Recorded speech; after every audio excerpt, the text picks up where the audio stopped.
What's up guys and welcome. You're watching Fazi Fitness. So we aren't getting any physique updates from Andrew Jack this close to the Olympia. So this is the closest we are gonna get to have a glimpse at him. If there is one guy in this year's Olympia lineup who is gonna be in the first call out, who we can all agree isn't being considered a title contender this year, and that is based on some of his weaknesses, like thickness from the side and still underdeveloped hamstrings. That's Andrew Jack. But Andrew is also that guy who is capable of making some significant improvements in a short amount of time, like he did from the Arnold Classic in March to Texas Pro 2023. So with his height and the width that he has, and not to mention those crazy good aesthetics, he's gonna be hard to deal with depending on how improved he shows up for his second Olympia. Last year he was sick leading up to the show, especially in the last few weeks of his Olympia prep, and still he placed 8th. Despite not being as good as he was at Texas Pro that year.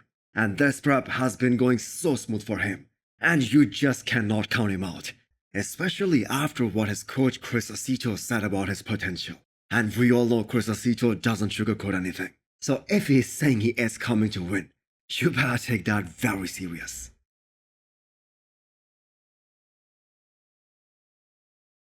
After winning the Legion Sports this year, Charles Griffen was determined to make his pec tier look less noticeable on the stage at the Olympia, and he has been working hard on perfecting some of those front poses.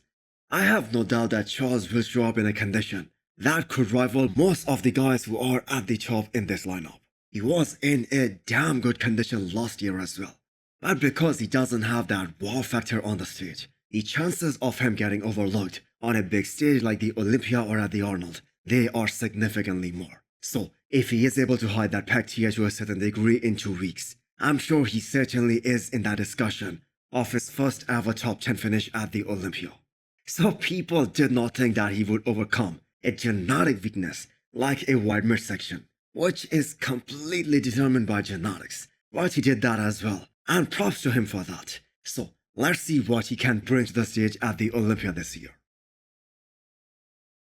Whatever program Milos has put James Hollingshead on, it is definitely working. He is 20 weeks out of the Arnold Classic 2024, and he is growing like crazy. And what's special about this transformation is the fact that we have never seen James over 300 pounds in the off-season, and that too with this sort of condition.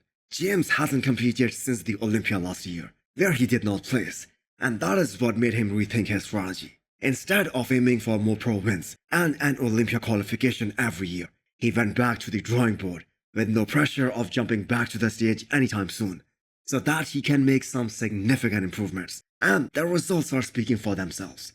So can he shock the bodybuilding world in 2024? He sure can, because no one expected Branch Warren to place second at the Olympia and win multiple Arnold Classic titles, but Branch just outworked everyone. And he had that mentality of never giving up, and he never uses genetics as an excuse. So we got a new update from Goodvito today. It doesn't seem like he is prepping for a show anytime soon, and kinda disappointing that we did not get a full explanation of why he pulled out of the Legion Sports this year, because he did mention that he did not compete at the European Tour, because he was denied the visa. If you guys remember, he was supposed to make his debut at Flex Pro weekend in Italy, against some big names like Regan Grimes and Nathan Diasha and Lassing Avodibo. And we did hype him up a lot for that show. So he has always been relevant in bodybuilding because of that uniqueness of his physique. So I guess we will have to wait till 2024 for him to return to the pro stage and test the waters. So hit the thumbs up button if you liked the video, and smash the subscribe button if you wanna come back for more. Thanks for watching.